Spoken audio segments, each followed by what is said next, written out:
पूजा सामग्री दुकान आसिकी मागिदेवे होम काठ होम काट कौन होम काठ माने मद माने मद आउ यज्ञ काठ गुड़ा बियर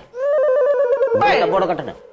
सब तो 4-5टा प्रकार ब्रांड अच्छी तो कौन खाली 2टा ना मुझे आउ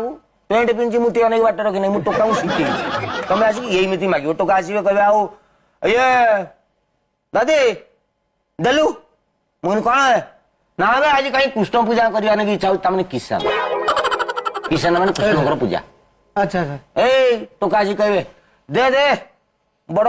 यज्ञ काठ 4टा दे होम काठ 8टा खंडे दे गोटे काम कर पूरा आज भोजी जमी नंबर 1 हम ताने कौन